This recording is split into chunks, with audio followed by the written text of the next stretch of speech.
Bem, então dando continuidade aqui à leitura sobre seis lições sobre o sonho sentido, de Ruma Jacobson, no capítulo 3.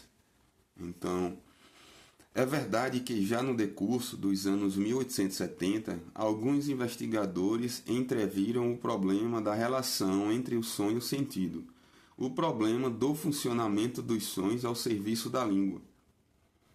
Mas foi apenas depois da Primeira Guerra Mundial que a linguística encetou o estudo sistemático e consequente dos sonhos sob o ângulo das suas funções na língua. Este estudo passou a ser uma disciplina especial da linguística e, no fundo, foi com a criação desta nova disciplina que o estudo dos sonhos foi incorporado na ciência da linguagem, na linguística propriamente dita. Uma vez que o estudo da matéria fônica em si, o estudo dos sons do ponto de vista motor e acústico, sem ter em conta as funções que cumprem na comunicação, não pertencem diretamente ao domínio da linguística. Este estudo fonético fornece-nos dados preciosos sobre a matéria fônica, mas nada nos pode dizer sobre a maneira como a língua a põe a funcionar, como ela adapta esta matéria bruta aos seus próprios fins. A fonética está fora da linguística, tal como a química das cores está fora da teoria da pintura propriamente dita. Pelo contrário, o estudo do uso dos sons da linguagem, por outras palavras, dos sons na qualidade de signos verbais, faz parte integralmente da linguística, tal como o estudo do uso das cores enquanto signos pictóricos entra na teoria da arte figurativa e particularmente na ciência da pintura. Este estudo linguístico dos sons, estudo dos sons à luz das funções que cumprem dentro da linguagem, tem o nome de fonologia. No século XIX, o termo fonologia usava-se muitas vezes como simples sinônimo de fonética, mas foi o termo fonética que prevaleceu na maior parte dos países. Assim, Michel Breal, predecessor de Meillet no Colégio de França, condenou o termo fonologia que lhe parecia estar associado ao grego phonos, assassínio, evocando assim uma ciência do homicídio. Ferdinand de Saussure usou ambos os termos, fonologia e fonética, para designar, por um lado, a descrição dos meios fônicos de uma língua em especial ou da língua em geral, e, por outro lado, o estudo puramente genético, o das mudanças dos sons da linguagem. O curso de Linguística Geral revela, como já tivemos oportunidade de assinalar, graves contradições na maneira de encarar e de descrever os meios fônicos da linguagem. Estas contradições caracterizam o lugar intermédio que ocupa a doutrina sociniana entre duas correntes sucessivas do pensamento linguístico, a corrente do empirismo ingênuo e a orientação estrutural da ciência moderna. No setor fonológico do curso, estas contradições foram reforçadas pelos redatores que, mais tarde, não deixaram de cumprir o seu remorso por ter reunido mecanicamente as notas de Saussure sobre a fonologia, que pertenciam de fato a estádios distintos da sua atividade científica.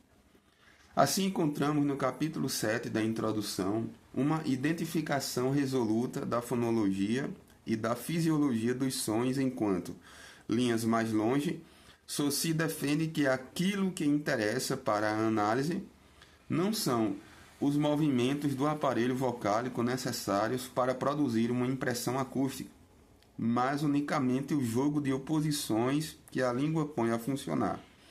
O jogo de oposições que a língua põe a funcionar.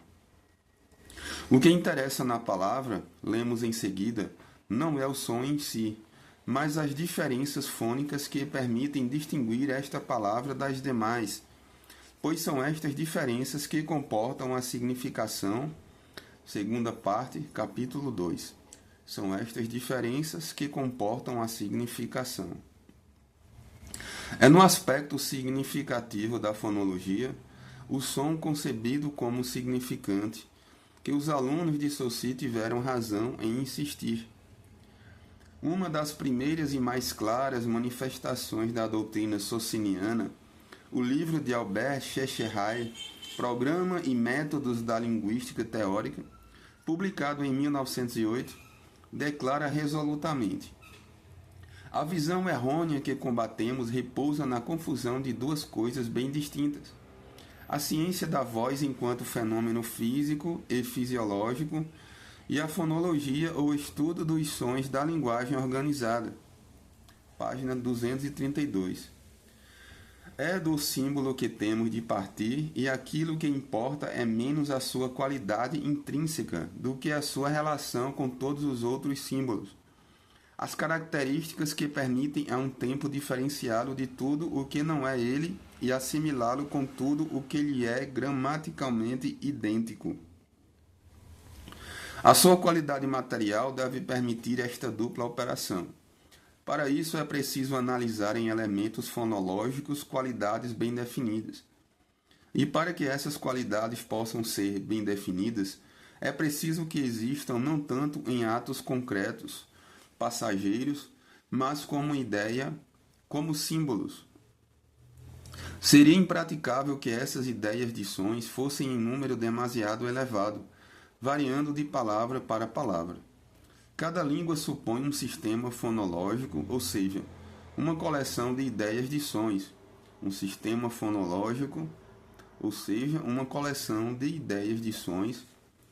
Ideias, ou se o preferirem, representações de sons, acrescenta Schweitzer, para tornar a sua terminologia, se é que não a sua concepção, menos insólita. A existência desse sistema é um processo gramatical de uma ordem especial, mas análogo de muitas maneiras a outros processos. Em última análise, este sistema comporta todo o pensamento na linguagem, uma vez que os símbolos não existem e não têm caráter próprio sem o seu socorro. Constitui também uma forma, pois podemos conceber o sistema fonológico sob o seu aspecto algébrico e substituir os 30, 50 ou 100 elementos que o compõem numa dada língua por número idêntico de símbolos gerais que fixam a sua individualidade, mas não o seu caráter material. Páginas 150 e seguintes. Reconhecendo, embora, que estamos longe de ter avançado significativamente no conhecimento dos fenômenos da fonologia, as teses de Schweitzer enunciam já claramente o nascimento e a essência da nova disciplina e dão-lhe o nome de fonologia, de que nos apropriamos e que rapidamente se alargou. Até certo ponto, o nosso uso do termo fonética corresponde também à tradição saussiniana.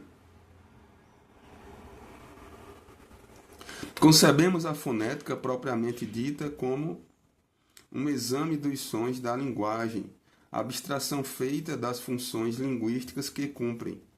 Ora, o que é que especifica o ponto de vista fonético segundo Saussure? É o princípio que tudo o que é fonético é não significativo. Mas não seguimos Saussure na sua ideia preconcebida de que a evolução fônica nada tem a ver com os valores linguísticos dos sons. Saussure atribuía às mudanças de sons um caráter cego, fortuito e estranho ao sistema da língua. A experiência mostra-nos, pelo contrário, que as mudanças não podem ser compreendidas a não ser em função do sistema fonológico que as suporta. Por consequência, o sistema de sons enquanto valores linguísticos pode ser estruturado na sua evolução ou no seu estado, e a fonologia engloba o estudo histórico dos fonemas. A oposição da fonologia e da fonética nada tem, portanto, a ver com a oposição entre a descrição e a história. Se tentei destacar as afinidades entre a fonologia moderna e as tendências e os termos da escola saussiniana, é porque muitas vezes se afirma erradamente que o nosso emprego do termo fonologia nada tem em comum com a tradição de Genebra.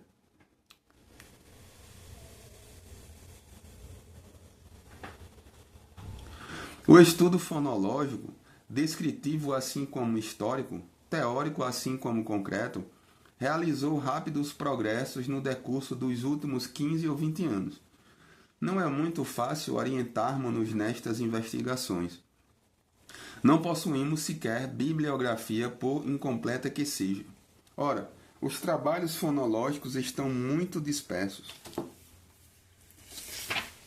Basta enumerar as línguas em que estão escritos para dar uma ideia da sua grande variedade: francês, italiano, espanhol e romeno, inglês, línguas escandinavas, alemão e holandês, russo, ucraniano, tcheco, eslovaco, polaco, servo-croata e búlgaro, lituano e letão, húngaro, finlandês e estônio. Dezenas de estudos fonológicos encontram-se também publicados em japonês. Foi no final dos anos 30 que a fonologia deu entrada no estádio dos manuais, mas os acontecimentos mundiais suspenderam este desenvolvimento. O grande linguista contemporâneo Nicholas Trubetskoy, 1890-1938, dedicou os 10 últimos anos da sua vida quase unicamente às investigações fonológicas. De entre uma série de brilhantes descobertas, devemos-lhe, acima de tudo, a primeira tentativa de uma classificação fonológica das vogais e, consequentemente, uma tipologia dos sistemas vocálicos do mundo inteiro. Trata-se de descobertas de poderosa envergadura e foi com total justiça que foram comparadas ao célebre sistema dos elementos químicos estabelecidos por Mendeleev. Trubetskoy, professor na Universidade de Viena, trabalhava assiduamente num amplo tratado de fonologia geral, mas a ocupação da Áustria pelos nazis acelerou o fim prematuro do estudioso e a sua obra póstuma Grundzüge der Phonologie,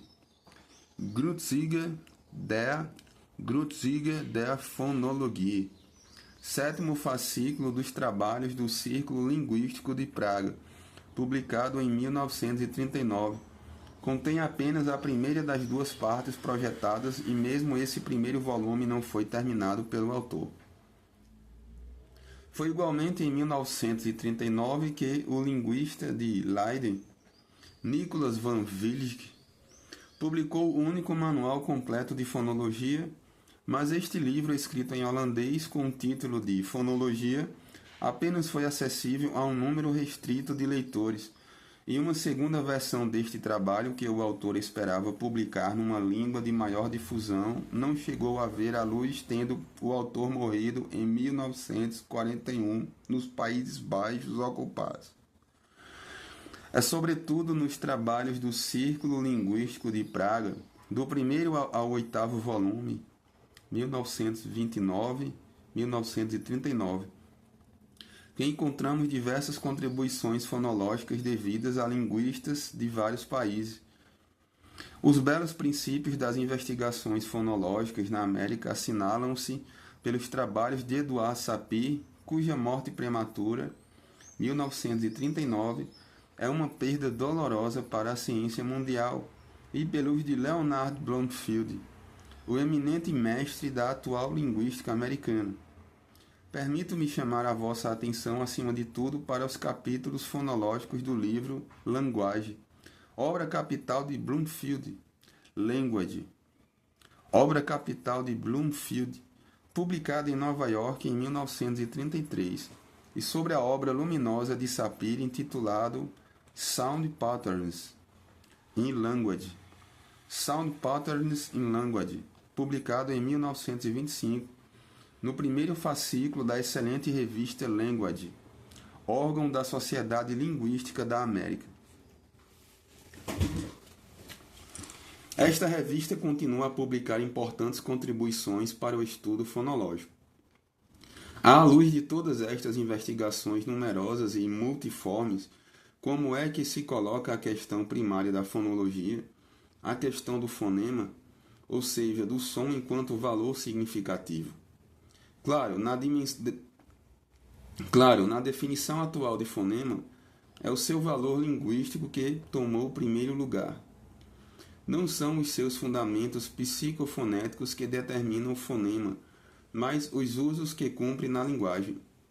Como consequência direta desta definição estritamente linguística, ter-se-ia naturalmente tendência para esperar encontrar nos novos trabalhos sobre o tema, o fonema, acima de tudo a análise da sua estrutura interna.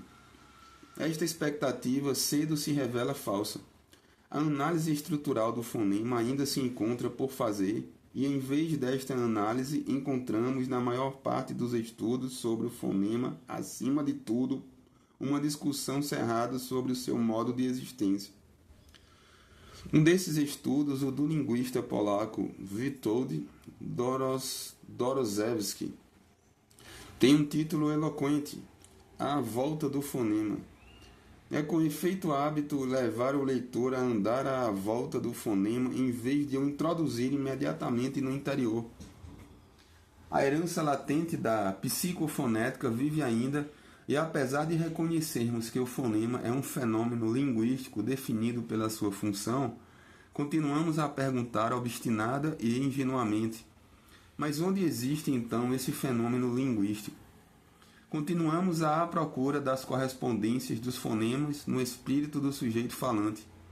Por mais estranho que isso seja, os linguistas que estudam o fonema estão acima de tudo dispostos a discutir o seu modo de existência. Embrenham-se assim numa questão cuja resposta existe evidentemente fora da linguística. No problema ontológico de saber qual a forma de realidade que se esconde por trás da noção de fonema, não contém na verdade nada de específico no que diz respeito à ideia de fonema. Trata-se de um caso particular de um problema bastante maior.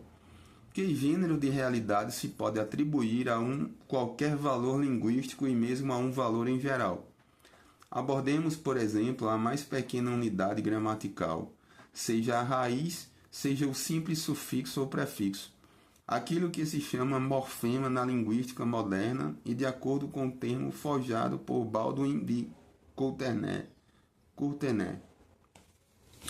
Pois bem, se é na realidade psicológica que resolvemos fundamentar o ser de um morfema e do morfema em geral, o ser de uma palavra e da palavra, de uma parte do discurso e das partes do discurso, o ser de uma norma sintática e da norma sintática, e, enfim, o ser de uma língua dada e da língua geral. Em breve, se tentamos fundamentar na psicologia o ser dos valores linguísticos e dos seus sistemas, eo ipso estamos obrigados a reconhecer igualmente a base puramente psicológica do fonema e de qualquer valor fonológico. Mas se considerarmos todos os valores linguísticos acima mencionados como um bem social, como um produto cultural, o fonema submete-se automaticamente ao mesmo modo de interpretação. Por fim, se um estudioso concebe a noção de valor como uma hipótese de trabalho, como uma espécie de ficção, como um simples meio heurístico, suposição necessária para a análise científica, sem atribuir a esta noção de valor uma realidade objetiva, este estudioso deverá tratar igualmente a noção de fonema, e por aí fora. Com poucas exceções, a discussão dos linguistas sobre a essência do fonema limitou-se a repetir os famosos debates filosóficos entre os nominalistas e os realistas, os adeptos do psicologismo e os do antipsicologismo, etc. Além do mais, fê-lo com meios insuficientes. É assim inútil discutir de novo a legitimidade da concepção psicológica do fonema depois da famosa campanha do fenomenologista Husserl e dos seus adeptos contra a aplicação de um psicologismo ultrapassado à teoria dos valores. É assim inútil discutir de novo a legitimidade da concepção psicológica do fonema depois da famosa campanha do fenomenologista Husserl e dos seus adeptos contra a aplicação de um psicologismo ultrapassado à teoria dos valores. As tentativas de alguns linguistas para refutar a realidade objetiva dos fonemas refletem, no fundo, se bem que de uma maneira involuntária e imperfeita, as ideias paradoxais do filósofo Bentham e dos seus continuadores sobre a necessidade de valores fictícios. Estas intrusões dos linguistas em esferas que lhes são estranhas parecem-nos ou supérfluas ou mais diretamente perigosas. Perigosas parecem-nos ou supérfluas ou mais diretamente perigosas. Perigosas nos casos infelizmente bastante frequentes em que um especialista que maneja com mestria o seu domínio se lança noutra disciplina. Perigosas nos casos infelizmente bastante frequentes em que um especialista que maneja com mestria o seu domínio se lança noutra disciplina sem conhecer minimamente os métodos e os princípios dessa outra disciplina. É, por exemplo, o caso do linguista Alfred Smith, que tentou abolir a noção de fonema por argumentos quase psicológicos sem ser versado nas questões da psicologia. Werther und Sachen. Smith julgou poder negar a existência do fonema porque, na maior parte dos casos, a atenção dos interlocutores está longe de ser fixada nos fonemas e porque, na maior parte dos casos, o fonema não funciona isoladamente. O autor invoca a psicologia sem saber que esta ciência demonstra precisamente a existência de inúmeros conteúdos que funcionam sem ser forçosamente objeto da nossa reflexão e mesmo sem que possam ser efetivamente separados dos contextos de que dependem.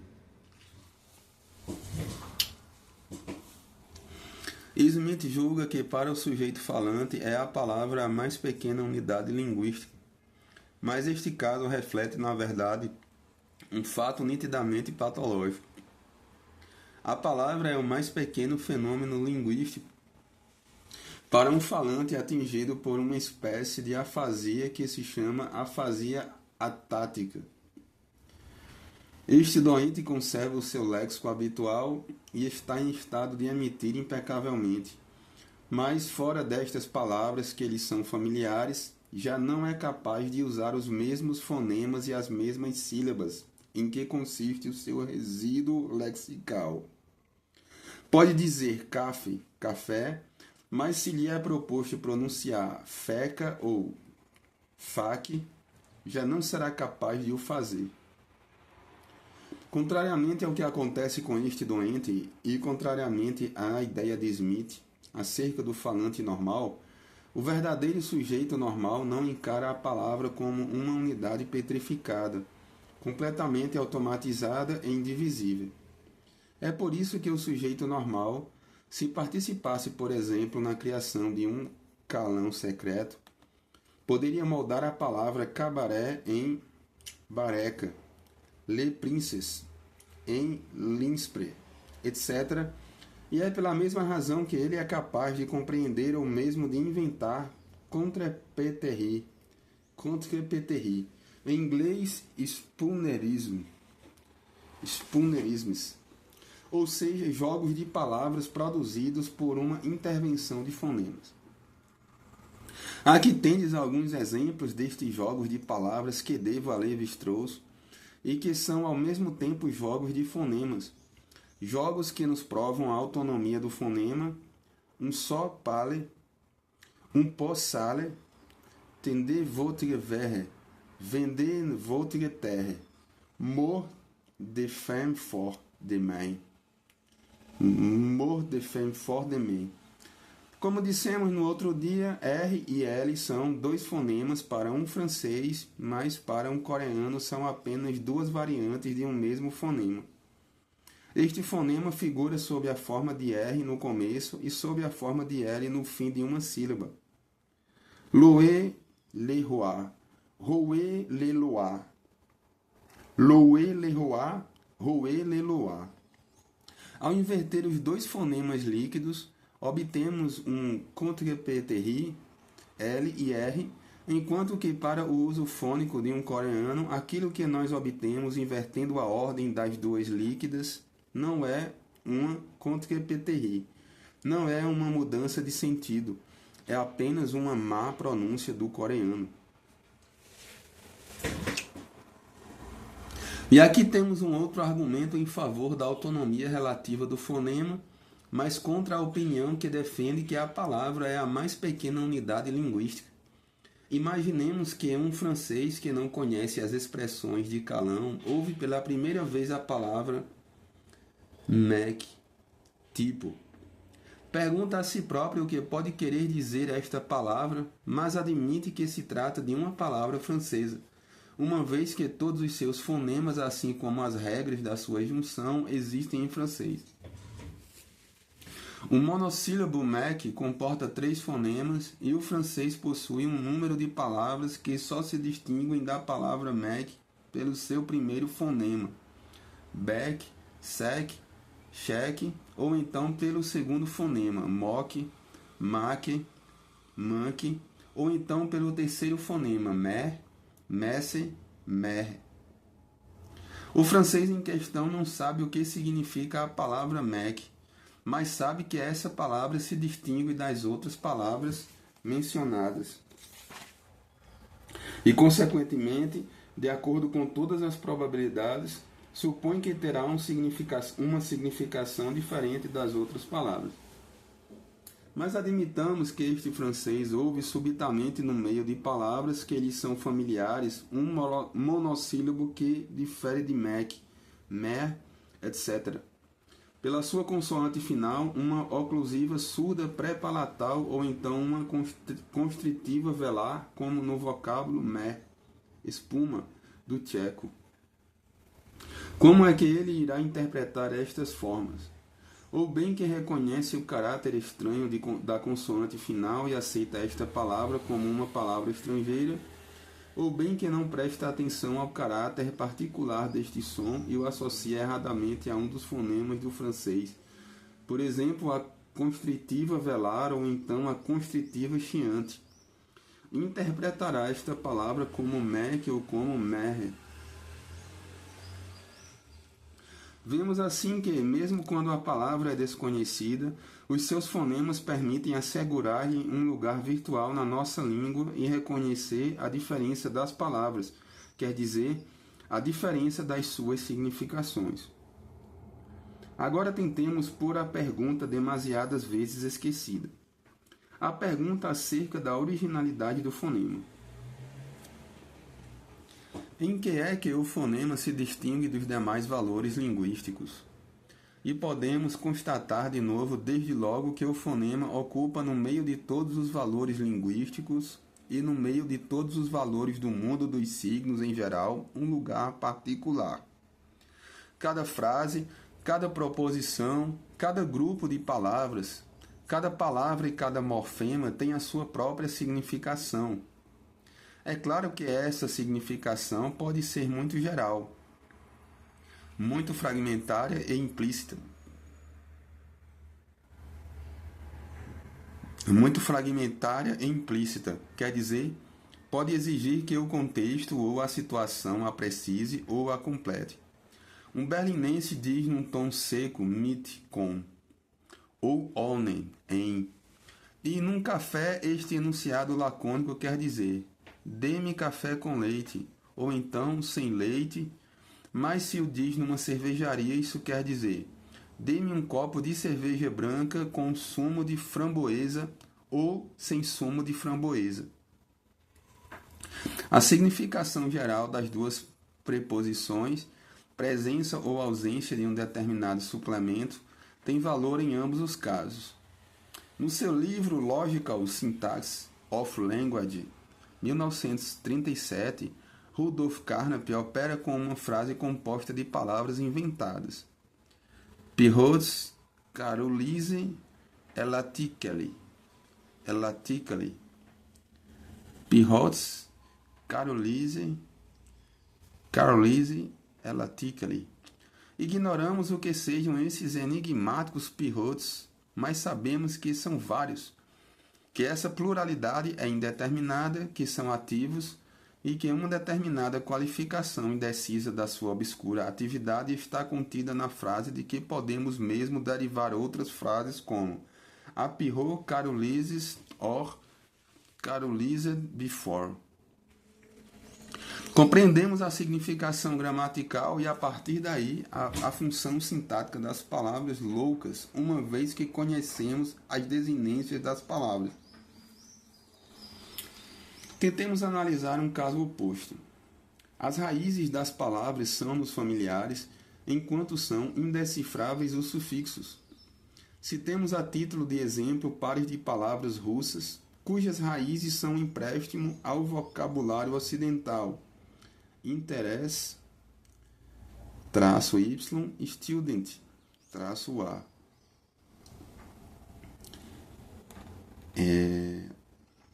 Os interesses de um estudante, interesse, naja, student, k. Uma estudante interessante, interesse, ugites, student, ami. Interessai-vos pelos estudantes. Aqueles que não compreendem o russo reconhecerão a identidade das significações lexicais dos 3 pares de palavras e reconhecerão 2 esferas de significações, a do interesse e a dos estudantes, enquanto lhe continuam desconhecidas as diferentes significações gramaticais dos 3 grupos de palavras. Mas mesmo se encontrarmos num texto de palavras correntes uma palavra que nos seja completamente desconhecida, não consideramos essa palavra como a priori desprovida de sentido. A palavra tem para nós uma certa unidade semântica e, no caso presente, essa unidade semântica tem uma significação zero. No romance Fome de Knut Hamsun, o herói inventa a palavra kuboa. Tenho o direito, diz ele, de lhe emprestar a significação que eu julgar adequada. Ainda nem eu próprio sei o que essa palavra significa. Por outras palavras, assim que um determinado grupo de fonemas se concebe em palavra, é-lhe procurada uma significação. Por outras palavras, é uma unidade semântica em potência. Significante, kuboa. Significado, unidade semântica de conteúdo desconhecido. Do mesmo modo, significante, pirotes, significado, plural de um substantivo de conteúdo semântico desconhecido. Dado que a palavra apresenta uma unidade semântica, cada meio fônico que serve para assinalar os limites das palavras ou o número das palavras num todo sintático marca y os limites ou o número das unidades semânticas. Um meio fônico delimitativo implica, portanto, em si mesmo um valor semântico. Assim, no alemão, a vogal inicial de uma palavra é precedida de um golpe de glote, Achtung. E para lá do início da palavra não ocorre este golpe de glote. A presença do golpe de glote funciona, portanto, no alemão como sinal do começo da palavra. Já tivemos a oportunidade de dizer que o acento tcheco incide sempre na sílaba inicial da palavra. Por consequência, assinala o começo da palavra, ou seja, o começo de uma unidade semântica. Possui, portanto, em si mesmo uma significação positiva e constante. Significante, acento, significado, começo de uma unidade semântica. A frase é uma unidade de sentido sobreposta à palavra. E qualquer meio fônico que serve para delimitar, subdividir ou para assinalar a hierarquia dos seus componentes é igualmente um signo autônomo. Assim, a cadência, a emoção incidente...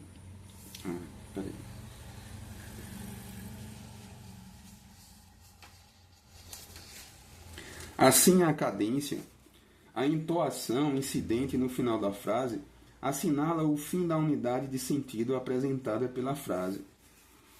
Na sua função subordinativa, o acento assinala diretamente a importância da palavra acentuada no enunciado. Podemos não compreender as palavras de uma frase, mas sabemos que a cadência anuncia o seu fim. Sabemos que o número dos acentos é igual ao número dos termos da frase. Sabemos que o acento mais forte assinala o termo mais importante, aquele cuja significação serve de ponto de partida para a frase.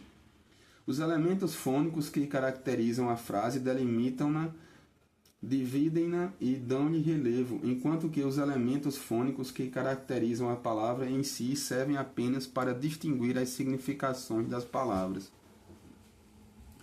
As afirmações de alguns linguistas, segundo os quais a língua possui, para além dos elementos que servem para distinguir as significações das palavras, alguns elementos fônicos que servem imediatamente para distinguir as significações das frases, são acessões imprecisas que podem provocar e que já provocaram equívocos. Esses meios fônicos não nos dão qualquer indicação sobre o conteúdo cognitivo da frase. Não anunciam nada mais do que a sua função emotiva ou conotativa, a efetividade ou o apelo. Não se poderia encarar a frase interrogativa como uma forma de informação. A pergunta não é uma informação, não é mais do que um apelo à informação. A entoação das frases interrogativas de uma forma completamente independente do seu conteúdo simboliza o fato da interrogação. Esta entoação pode mesmo dispensar as palavras e realizar-se através de um murmúrio inarticulado. Nos diálogos dos romances ou dos folhetins encontramos por vezes esta espécie de pergunta sem palavras transmitida por escrito sob a forma de um ponto de interrogação apenas. A entoação interrogativa ou exclamativa e qualquer outro meio fônico do apelo ou da afetividade, ou seja, todos os meios fônicos da linguagem expressiva, estão em relação direta com o afeto ou o apelo expresso. Por exemplo, no russo, o prolongamento expressivo da vogal acentuada milje, querido, ou pré-tônico spasibo, obrigado, ou em francês a deslocação expressiva do acento formidable, formidável, marca por si só a intensidade da emoção. É no fato da afetividade ou do apelo que consiste o significado imediato dos meios fônicos em questão. Todos os fatos mencionados correspondem à definição do signo proposta pelos escolásticos e adotada pelo teórico da linguagem, Karl Buller, no seu vasto tratado Sprachtheorie, Iena, 1934. A liquid stat pro aliquo. A liquid stat pro aliquo. A palavra e da mesma forma o morfema, como a raiz ou o afixo, tomam o lugar de um determinado conteúdo conceptual. É, por assim dizer, o seu representante. Uma palavra, diz Ferdinand de Saussure, pode ser trocada por outra coisa dissemelhante. Uma ideia. Os meios fônicos que delimitam e dividem a frase podem ser trocados pelas divisões da cadeia dos conceitos, os meios fônicos expressivos pela afetividade expressa. Mas qual é a contrapartida de um fonema? Significante, propriedade fônica. Significado. O fonema e os seus componentes, a que voltaremos mais tarde, difere de todos os demais valores linguísticos pelo fato de não estar revestido de uma dada significação. Um morfema ou mesmo uma palavra podem ser compostos por um único fonema. Assim, em francês, o fonema A nasal funciona como desinência do particípio presente, caixante ou alante, ou como substantivo autônomo, an. Mas o fonema A nasal em palavras como entre, vente, sangue, cancan, nada tem a ver com as significações mencionadas, enquanto que a entoação interrogativa assinala constantemente uma pergunta. O prolongamento da vogal do russo serve apenas para marcar a afetividade e o golpe de glote pré-vocálico do alemão anuncia apenas o começo da palavra. O valor linguístico do fonema A é apenas o de poder distinguir a palavra que contém esse fonema de outra palavra, que é idêntica em tudo o mais contém outro fonema. Assim, sangue distingue-se de san, sein, sa, so, sou, si, su, etc. Caixão distingue-se de caixões. Caixa, cacher, caixote, cachorro, etc. A palavra an distingue-se de ou, o, eu, etc. Se as duas palavras se distinguem por vários fonemas ou pela ordem dos fonemas, são esses fonemas que se encarregam do papel distintivo e que o dividem entre si. Assim, por um lado, alguns infinitivos russos distintos unicamente pela sua consoante inicial, por exemplo, drat, pelar, brat, tomar, vrat, mentir, zrat, devorar, e por outro lado, aqueles que se lhes opõem pela ordem das duas primeiras consoantes, rivat, arrancar, risat, gemer. A fórmula dos escolásticos, aliquid stat pro aliquo, mantém a sua razão de ser no que diz respeito a qualquer signo e qualquer elemento integrante do signo.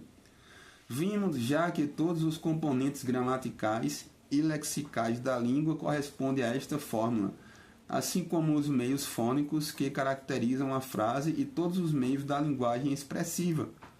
Cada um dos elementos em questão tem um determinado sistema linguístico, o seu valor preciso e constante. À forma fônica de cada um destes elementos corresponde um conteúdo particular. Mas qual o conteúdo que corresponde à forma fônica do fonema? A diferença de significação, diferença precisa e fixa, corresponde à diferença de dois morfemas. A diferença entre uma pergunta e uma resposta corresponde à diferença entre duas entoações da frase. Mas qual o valor que corresponde à diferença de dois fonemas? Aquilo que corresponde à diferença de dois fonemas é apenas o fato de uma diferença de significações, enquanto que o conteúdo destas significações diferentes varia de palavra para palavra. Foi a filosofia da Idade Média que abordou o problema do signo, e particularmente o problema do signo linguístico e dos seus elementos, com maior finura. E foi Tomás de Aquino quem claramente compreendeu que, no nosso caso, trata-se de significantes convencionais, significância artificialiter, que servem ad significandum, mas que, ao mesmo tempo, tomados em si próprios, nada significam. É exatamente o fato de, nesta relação, a posição do fonema no sistema linguístico e no mundo dos signos em geral ser completamente única e excepcional. É exatamente esse fato que é decisivo para a análise do fonema. Infelizmente, em vez de insistir nesta diferença cardeal, em vez de a acentuar, os investigadores preferiram tentar enfraquecê-la, se é que não apagá-la. É assim que alguns investigadores, em especial os linguistas húngaros, Lazixius, lançaram recentemente a ideia de que não existe diferença de princípio, mas unicamente diferenças de graus, diferenças acessórias entre os fonemas de um lado e os outros meios fônicos da língua, por exemplo, os elementos delimitativos e expressivos. No entanto, como já tivemos oportunidade de observar, esta diferença é evidente e substancial. Ao conteúdo particular positivo, ao sentido imediato de todos os demais elementos, os fonemas opõem um valor unicamente diferencial, portanto um valor puramente negativo. E enquanto se não reconhecer o alcance desta diferença, a análise do fonema permanece travada e não será levada até ao fim.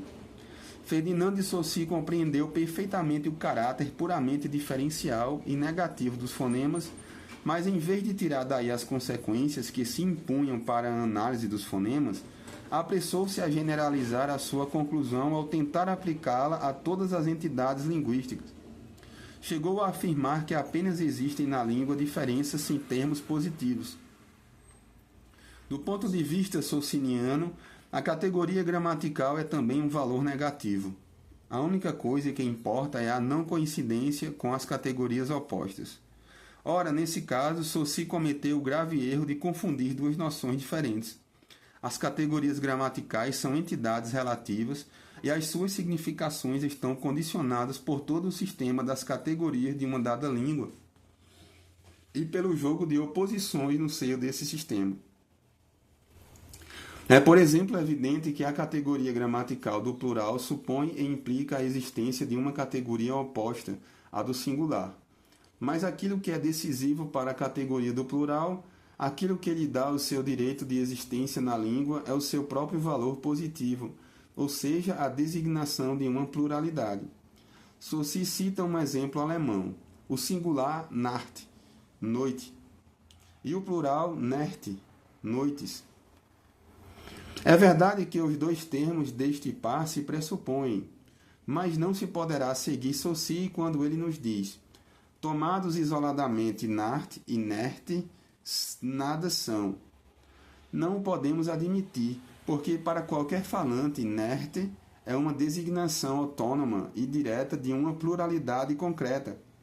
Mas, por outro lado, temos perfeitamente o direito de dizer que, tomados isoladamente, o fonema A nasal nada é, uma vez que o seu único valor é a sua não coincidência com todos os demais fonemas do francês. Qualquer oposição de categorias gramaticais tem necessariamente um conteúdo positivo, enquanto que a oposição de dois fonemas nunca o tem. Os fonemas, de acordo com o Cours de Saussure, são, antes do mais, entidades opositivas, relativas e negativas. Cours.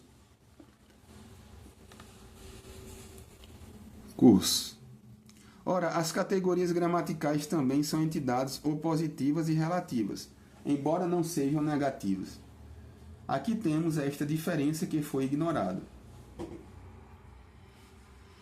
Ao caracterizar os fonemas como entidades diferenciais e negativas, Saussure é levado a constatar um estado de coisas idêntico nesse outro sistema de signos que é a escrita. Ele defende que o valor das letras é puramente negativo e diferencial. Assim, uma mesma pessoa pode transmitir um mesmo grafema com diversas variantes, e a única coisa essencial é que esse signo se não confunda com os demais grafemas. Não será necessário dizer que a existência de um sistema de grafemas definido é a premissa necessária para o funcionamento de cada letra.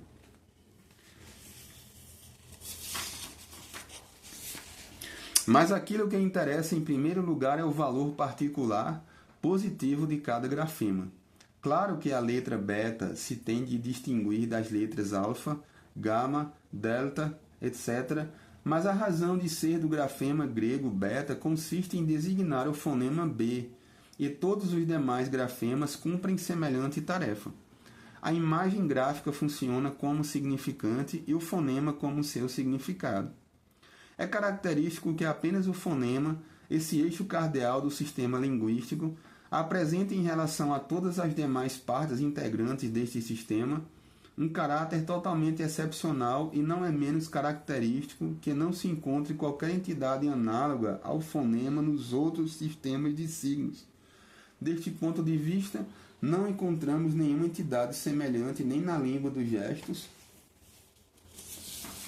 nem na das fórmulas científicas, nem na simbologia da heráldica, das belas artes ou dos ritos.